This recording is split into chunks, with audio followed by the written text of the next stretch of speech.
Hello everyone, it's Theme Park Avenue. I'm Eric, back with a brand new ranking. In this one, I'm going a little negative, talking about my least favorite rides at Universal Orlando Resort. So for this one, I'll be considering all currently operating rides as far as I know they're operating. And this is going to be a bit more harsh than other ones, but it's kind of ranting and might be fun. So let me know if you like it in the comments below, and subscribe for more theme park content. There are hundreds of videos already on the channel. Let's get right into the ranking. The number 5 worst is the Cat in the Hat at Islands of Adventure. I'm sure someone enjoyed this one. It is enjoyable in some regards. Let's start with the positives. So, the queue is nice, it's charming. There are a few really trippy parts that are kind of enjoyable and how weird they are. And I do like some references to the main story. And in general, the concept is good. I like retelling the Cat in the Hat story, that's fun. But the main flaw with this one is it's among the least technically impressive rides in any of the parks. It's just not very pleasant to look at. The cat animatronic is kind of scary. The things are barely better. The movement is very limited. The sets in general just kind of feel a little thrown together, and it feels less like you're being immersed in the scenes enjoying the story and more that you're just kind of a passive viewer. And I know that happens sometimes with rides, there's budget issues always, but this one just does not hold up. Didn't age very well, and I think it will continue to age pretty poorly. I personally would like this to be redone, even if it's not still the Cat in the Hat. If they did the Grinch, Lorax, anything like that, it'd be fun. And if they do remake it as Cat in the Hat, it would definitely have to be called The Cat in the Hat Comes Back. Number 4 is Despicable Me Minion Mayhem. This one is among the most rides in history. It is very uneventful. I struggle to remember pretty much anything that happens. So the positives are, once again, the queue. The queue is excellent. I like the design a lot. The pre-show is well integrated. It's not the most interesting, but it's well integrated. Once you start the ride, I think you'll find the technology is quite disappointing. It's just another average simulator. Some movement, but very little. Probably the least movement of any of the simulators as far as I know. The story is kind of bland. Most of the stuff is forgettable. I don't even think there's a lot to say about this one. It just kind of happens, and I'm sure kids enjoy it, but just like the Minions in general, is the kind of thing adults find mildly annoying and not really all that enjoyable. And while the younger audiences can like this ride, and I'm sure some people out there think it's a great simulator, it's not one I ever plan to ride again, even if there was no line. Number 3 is One Fish, Two Fish, Red Fish, Blue Fish at Islands of Adventure. This one is tough because it does its job well. It's a spinner ride. You're not supposed to really expect grand thrills or theming on a spinner ride. And it looks nice. You get wet, which I don't like on a spinner ride personally, but you know what? It's fine. For what it is, it's good. Compared to other rides, it's underwhelming. And yes, once again, kids will like this one. But I am not really a kid, and this is my personal least favorite ride, so I'm not really going to change the fact that this is going to stay right here. It's just kind of a average experience. You're not going to get a whole lot out of it. And even compared to other spinners like Hang and Koda's Whirl and Twirl, that one at least has some pretty solid jokes put in. And the theme is a bit more fun, not to mention a much more pleasant location and better view as you're on the spinner.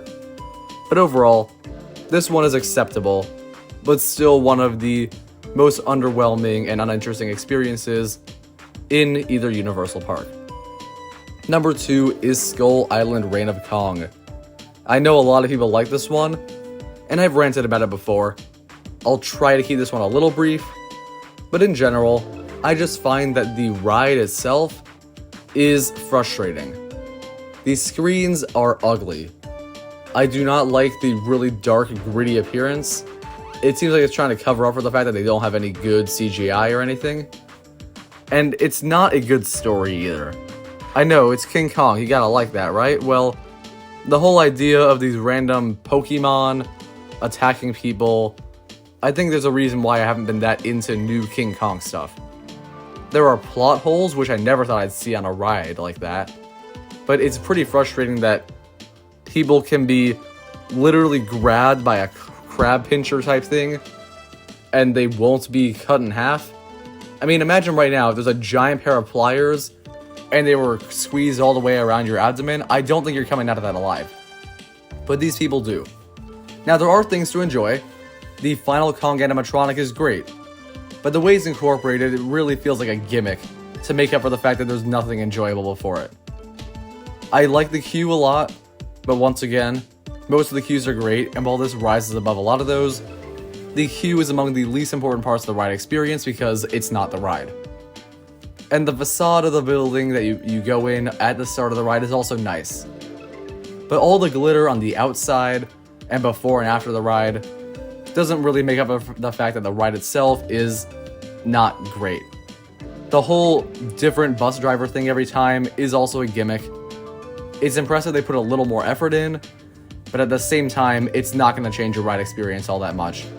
So yeah, I don't like this one, and I went on way longer than expected, but let's get to an honorable mention. Shrek 4D. Shrek 4D, as far as I know, is closed forever, and being replaced with another Minions attraction. Yay. But either way, Shrek 4D was an absolute abomination in the theme park industry. And the idea that it's not number one if it were open kind of says a lot. I'll briefly go into the fact that its story is bad, very few jokes land, the animation is definitely a step down, the 4D stuff is the most gimmicky of any of the rides, the movement is incredibly painful, just the fact that you're kind of getting hit against the back of your seat to simulate a horse ride or similar, and I did not at all enjoy this one. There was some part I think that I found funny, but overall, it was just awful. But not as bad as number one, and many of you probably guessed. It's Fast and Furious Supercharged. Yes, this is as bad as people say. If you think it's ironically enjoyable, good for you. It's nice that you can enjoy it. And I wish I could be like you, but I can't. This ride is kind of offensive, honestly. So I'm sure people who are fans of Fast and Furious are more disappointed than I was, because you'd expect a somewhat fast and maybe furious ride, I guess. Well, it is fury, as in infuriating, but it's a slow party bus. Very little feels like Fast and Furious. The pre-show is pretty awkward, and I don't really like the way things were done. At least the queue is nice, but it's not better than Skull Island's queue. The screen integration is significantly worse than Skull Island. The CGI is uglier. It feels less like you're moving. At least Skull Island had its moments for that. There's no grand animatronic to make up for the issues. The party scenes are just not the kind of thing a child would want to see in an amusement park, and I know that's me being like the concerned parent for a moment there. But what's being gained by showing that? And yes, I know they also drop H-Bomb later, but at the same time, it's not as big a deal. I just feel like the whole idea of encouraging the younger viewers to enjoy this ride and see the protagonist as the people who are hosting illegal parties that the FBI has to shut down is not the best message to be sending.